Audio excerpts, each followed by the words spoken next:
ॐ भूर्भुवः स्वः तत्सवितुर्वरेण्यं भर्गो देवस्य धीमहि धियो यो नः प्रचोदयात् ॐ शान्ति शान्ति शान्तिः.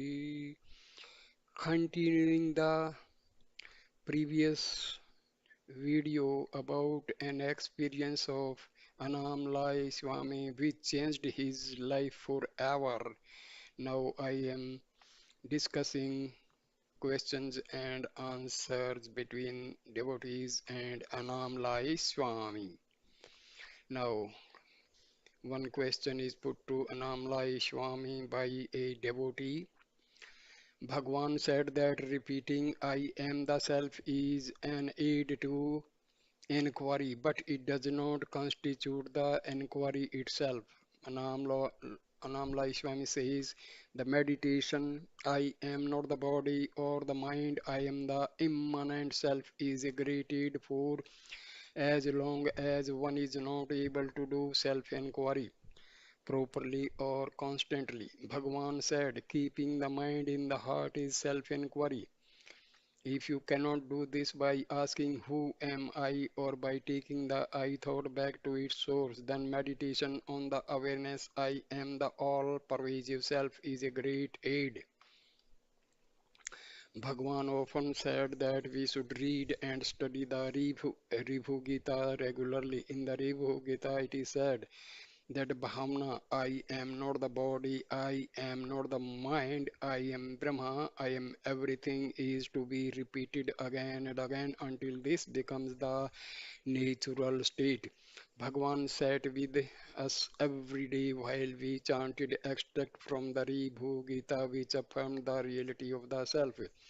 It is true that he said that these repetitions are only an aid to self-inquiry, but they are a very powerful aid. By practicing this way, the mind becomes more and more attuned with the reality. When the mind has become purified by this practice, it is easier to take it back to its source and keep it there. When one is able to abide in the self directly, one doesn't need aids like this.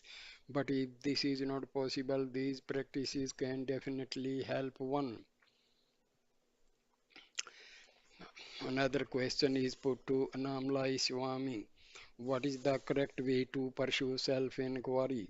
Annamalai Swami replies, Bhagwan has said, when thoughts arise, stop them from developing by inquiring to whom is this thought coming.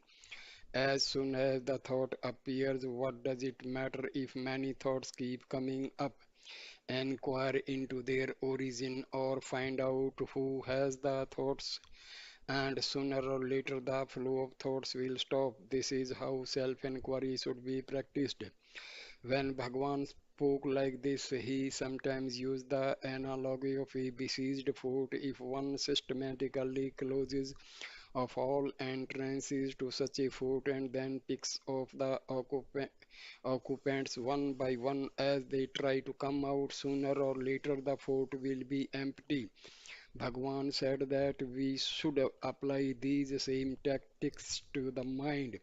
How to go about doing this? Seal of the entrances and exist to the mind by not reacting to rising thoughts or sense impressions.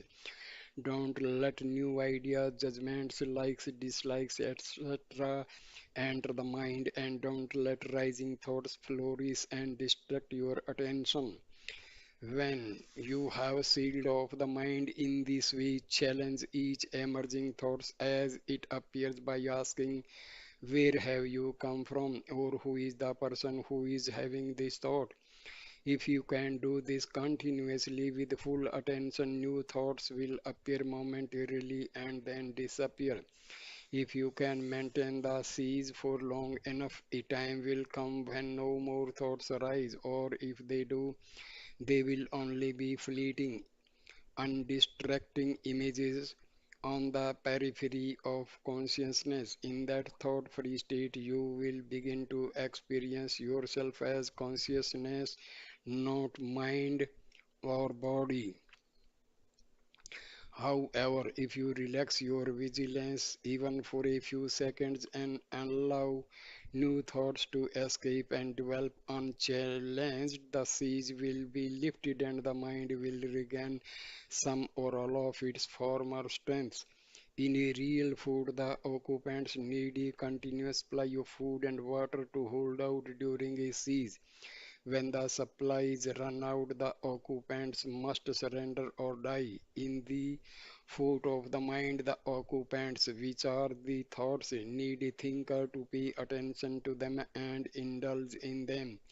That thinker is your ego. If the thinker withholds his attention from rising thoughts or challenges them before they have a chance to develop, the thoughts will all die of starvation. You must challenge them by repeatedly asking, who am I?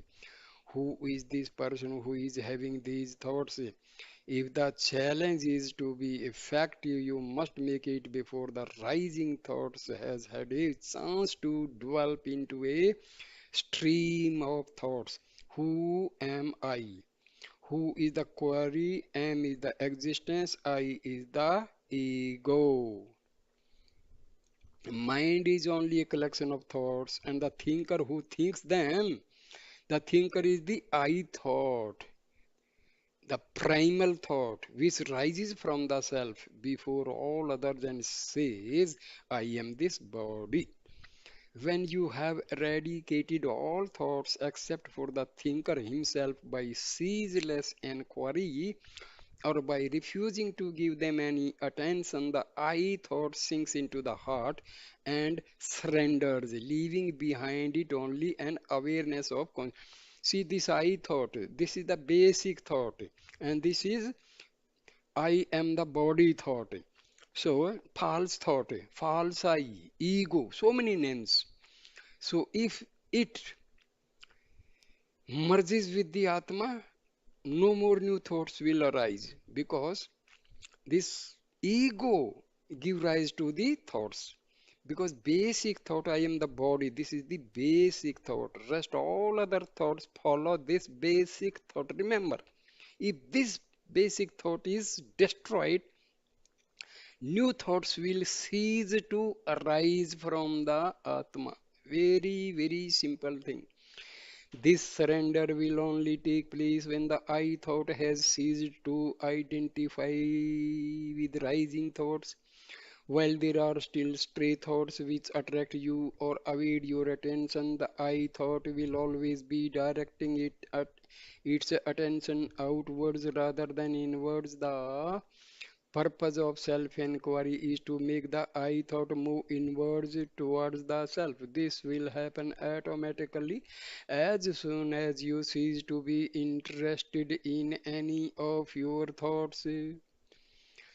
Question. Many people find self-inquiry very difficult. Even most of Bhagwan's devotees seem to follow a bhakti path. If one cannot do inquiry successfully, should one first purify the mind with japa? Annamalai Swami, no, if you have some interest in the path of self-inquiry, you should follow it even if you feel that you are not very good at it.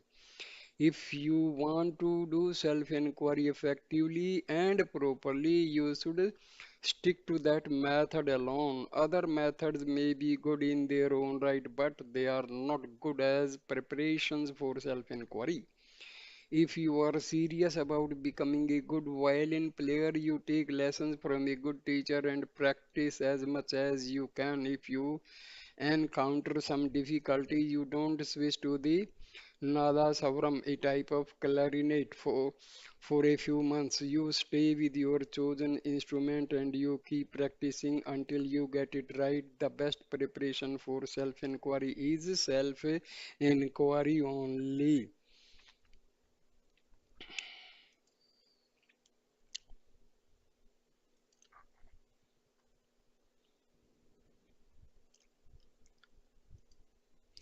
Next question, going back to your advice to think I am the self, we are accustomed to make distinctions between things. You say meditate that you are the self. If I try to generate this feeling I am the self, It will not be the real thing. It will just be another idea in the mind. Can thinking about this idea really help me? Annamalai Swami says, replies, when I say meditate on the self, I am asking you to be the self, not think about it. Be aware of what remains when thoughts stop. Be aware of the consciousness that is the origin of all your thoughts. Be that consciousness. Feel that that is what you really are. If you do this, you are meditating on the self. But if you cannot stabilize in that consciousness because your vasanas are too strong and too active, it is beneficial to hold on to the thought, I am the self. If you meditate in this way, you are not cooperating with your vasanas, the ones that are blocking your self awareness. If you don't cooperate with your vasanas, sooner or later they are bound to leave you.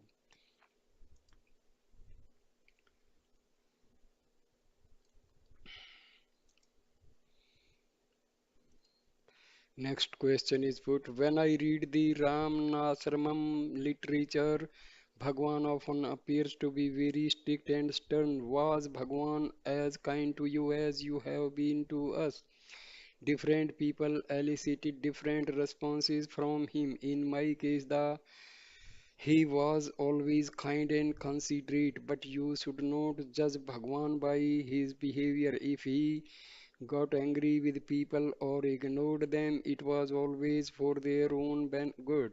He was transmitting grace through his anger as well as through his kindness. Next question.